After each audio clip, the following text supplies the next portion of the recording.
it's time for Showbiz. Miss G is here, studios room with the gossip. Hello. Hi. What's your net worth? Probably have to check online. You have to check online. Yeah. Oh, Charlie, Wendy Shay is in the news She's again. supposed to be your friend. So why She's you my teasing friend. her? She's my friend. That's how come when she met me today, she says, Miss G, I want to speak about the trending issue. So let's start from the first one where she gets to talk about her mom and how she's reacting to the issue about having gadgets being the things that she's been able to achieve. But she said that in that interview, she talked about her house as well and her car, but the people didn't talk about it. They focus on the gadgets and all that. But she has a very... No, how about the online thing? Oh, we'll talk about that. But first, let's listen to her reason for priding in gadgets. That, you know, most people don't know my upbringing. Most people don't know how I started. And for me, as a 23-year-old girl, to afford the stuff that I can afford now, it's a huge thing for me because, you know, people don't know. Yes, some people might know that I lost my dad at the age of 2.5. Literally, my family members came. They took everything from my mom and I, the house that we lived in there, the car he left behind. So my mom had to start everything from Right here in Ghana? Right in Ghana, exactly. I was about like 2.5 years. And my mom was pregnant with my sister. So it was very tough. I've literally I didn't have a great childhood as in like, oh my God, my childhood was like perfect and all of that. No.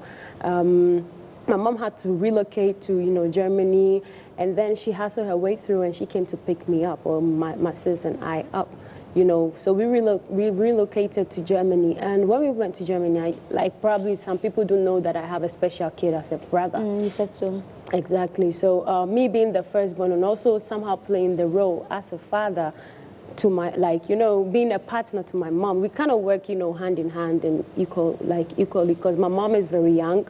My mom got me at the age of 17. Sorry, Mom, I have to say this.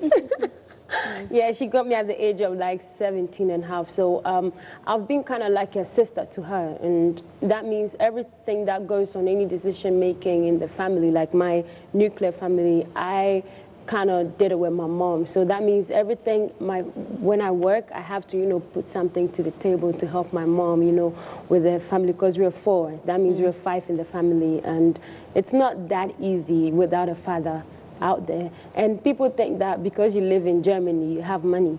I mean, it's not like that. Everybody can testify that when you live in abroad, you have your own hustle.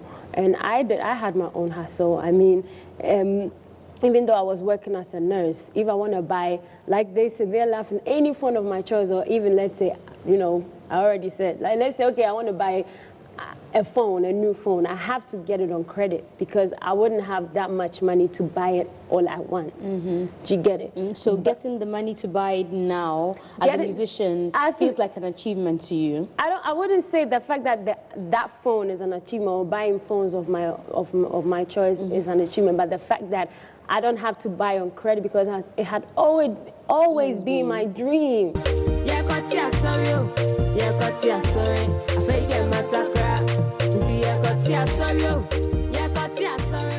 comment. No comment. Yeah. So let's talk about the net worth. Why should we go look up for her net worth on the internet? She said she was going to check online. She's going to check online before she lets us know, but she agrees that she goofed. I think that I'm not going to do that just because people think that I have to do that. I'm not going to project the stuff. I'll do it when I feel like I have to do it. And that thing that people didn't understand, and I saw some comments on, was when you were asked about your net worth. And you said you were going to look at that on the internet. How do you do that? That question, okay, you know, that question, I didn't think it was necessary for me to answer. That is the answer I can give. Now, I didn't think it was very necessary for me to answer that question. Exactly. But don't you think that your answer also puts you in the light of somebody who didn't know or understand what your net worth meant? Or, you know, it sounded to a lot of people as though... I just thought it wasn't necessary for me to answer that question. You think that it was the right way to have said that? I'm going to check that up on the internet. I'm asking you something about yourself. You want to check it up on the internet.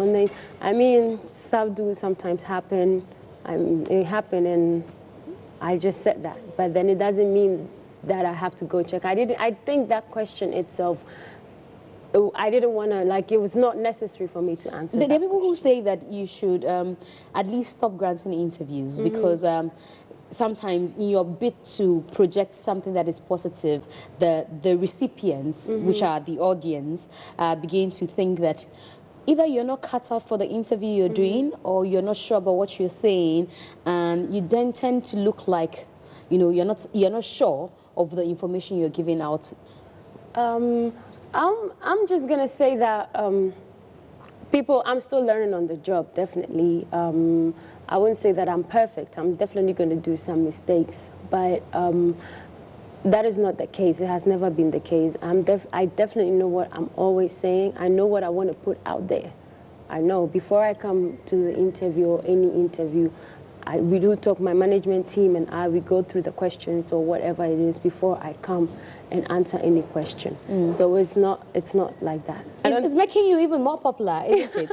I wouldn't say more popular, but it's making me develop a very tough skin because I know that no matter what you do, like, it doesn't matter if you do good, if you do bad, people are still going to talk. Nobody's talking about the Shea Foundation, though, but people were talking about the mistake that I did.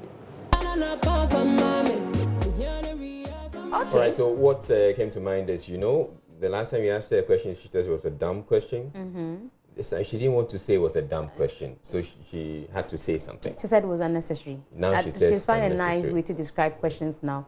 Unnecessary. But the problem is why you didn't tell them on set that it's unnecessary. And I think she didn't want to get into another controversy. Oh, dumb, but it's become worse, you know. Yeah. Come to Israel Live for coaching.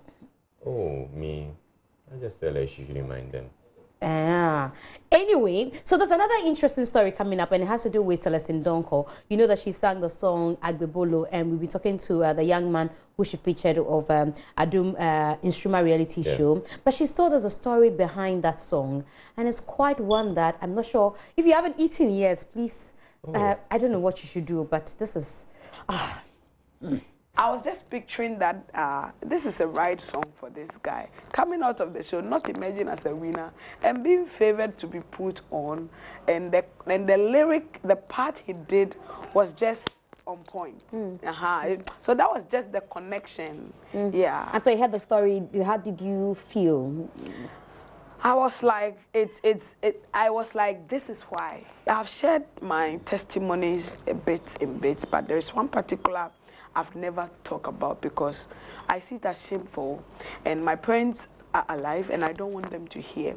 Because I grew up as a house help, living with people and serving one place to the other and all that. Some treated me perfectly well like their own.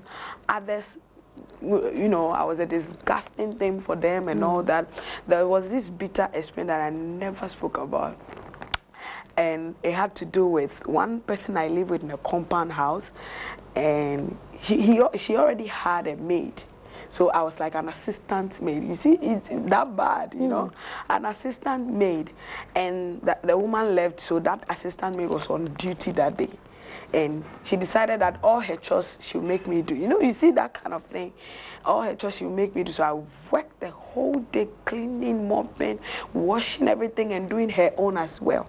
And she decided she would not give me food. And I was so hungry because I've had an appendix surgery. I was pushing her, please. I was like crying. And the woman we are both living with has a child, a baby. And the baby poo in a diaper. And this girl's like, she eat the poo before she gives me the food. And trust me, have you felt hungry to the point that you feel like dying? Miss me, I ate the poo so that I could eat something to save my life. Jesus. Yes. So did she get the food after eating the poo? No. The woman who she was serving was not around, so it was somebody else that was instructing her to do so. No, she said, so eat the poo, I'll give you food. No, it's to survive. There's no food for you. Wow. Yeah. Thank you very much for having me. Thank you very much, Miss G, for bringing us Showbiz.